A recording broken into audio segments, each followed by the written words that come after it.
The Balkans, a land of rugged mountains and sparkling coastlines where nature's beauty is both breathtaking and formidable.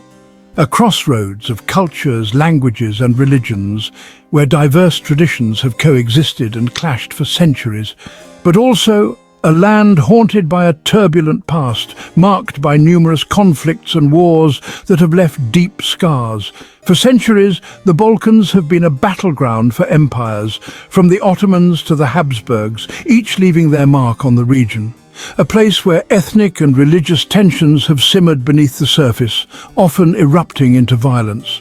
In the 20th century, these tensions erupted with devastating consequences, leading to some of the most brutal conflicts in modern history. As the former Yugoslavia, once a symbol of unity and hope, descended into a brutal civil war, the world watched in horror. The story of Yugoslavia is a cautionary tale, a stark reminder of how fragile peace can be. It serves as a reminder that even the best intentions can go awry, and that peace requires constant effort and vigilance. It is a story of missed opportunities, of deep-seated divisions that were never fully addressed, and of the terrible human cost of conflict, with countless lives lost and communities torn apart. But it is also a story of resilience, of people coming together to rebuild their lives and communities, of the enduring human spirit which refuses to be broken even in the face of unimaginable hardship, and of the possibility of hope even in the darkest of times as new generations look towards a brighter future. In the aftermath of World War I, as the Austro-Hungarian Empire crumbled, a new nation emerged in southeastern Europe, the Kingdom of Serbs, Croats and Slovenes. This union, forged in the fires of war and driven by a shared desire for independence, held the promise of a brighter future for the South Slavic peoples. The architects of this new Yugoslavia envisioned a nation where Serbs, Croats, Slovenes, Bosniaks, Macedonians and Montenegrins could live together in peace and harmony. They believed that their shared Slavic heritage, their common struggles against foreign domination, could overcome their historical differences. But the dream of unity proved elusive, as the diverse ethnic groups struggled to find common ground.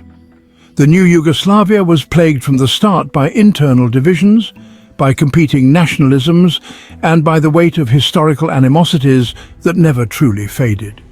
These divisions were further deepened by the legacy of past grievances, which continued to haunt the nation.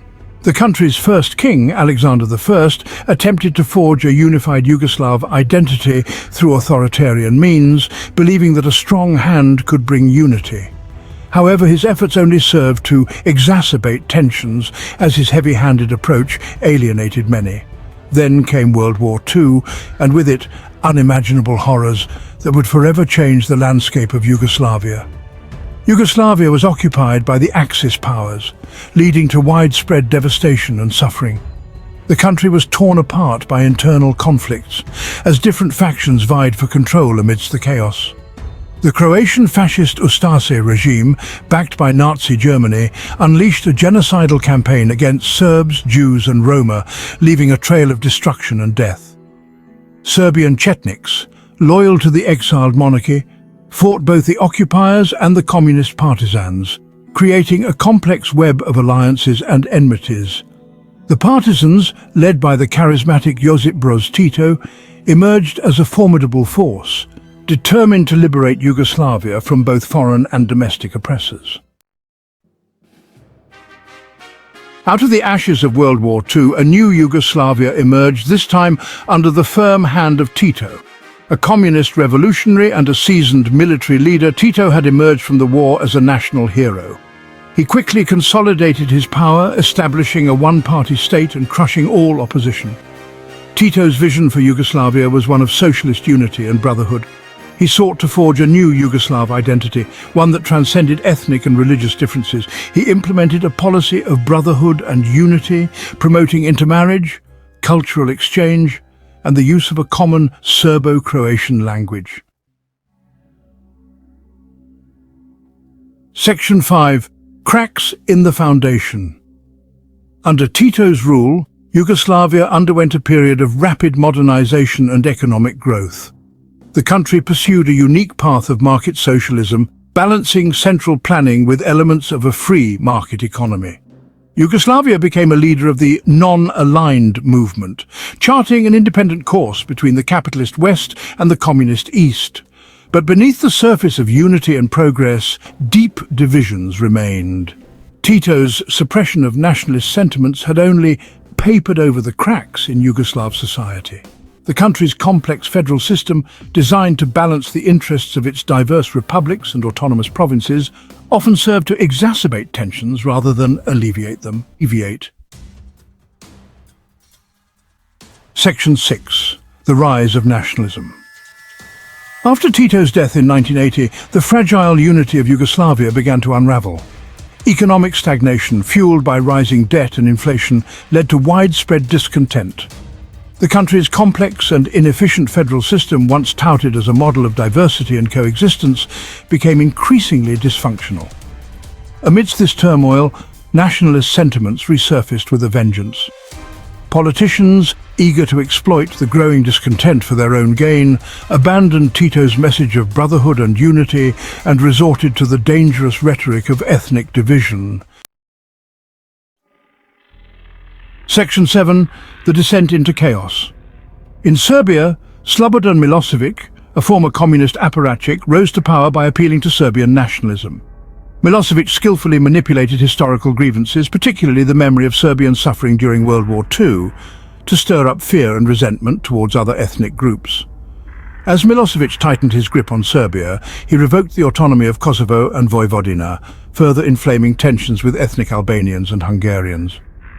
In Croatia and Slovenia, nationalist leaders also rose to prominence, fueled by fears of Serbian domination and aspirations for independence. Section 8. Scars of War. The disintegration of Yugoslavia culminated in a series of brutal wars that raged throughout the 1990s. Slovenia and Croatia were the first to declare independence in 1991, triggering a bloody conflict with the Yugoslav People's Army, controlled by Milosevic. The war in Bosnia and Herzegovina, which erupted in 1992, proved even more devastating, marked by ethnic cleansing, mass killings, and the siege of Sarajevo. The Kosovo War, which began in 1998, pitted Serbian forces against ethnic Albanian guerrillas seeking independence. The conflict ended in 1999 with NATO intervention and the displacement of hundreds of thousands of Kosovar Albanians. Section 9. Seeds of Hope. The wars in the former Yugoslavia left an indelible mark on the region. Hundreds of thousands of people were killed, and millions more were displaced from their homes. The physical and psychological scars of conflict run deep, and the legacy of hatred and mistrust continues to cast a shadow over the region. Yet, amidst the ruins, there are also seeds of hope. The international community, recognizing the need for lasting peace and stability in the Balkans, has invested heavily in post-conflict reconstruction and reconciliation efforts. War crimes tribunals have brought some of the perpetrators of atrocities to justice. Section 10. The Long Road Ahead. The road to lasting peace and reconciliation in the former Yugoslavia will be long and arduous. The scars left by years of conflict and division are not easily healed, and the journey towards unity is fraught with challenges.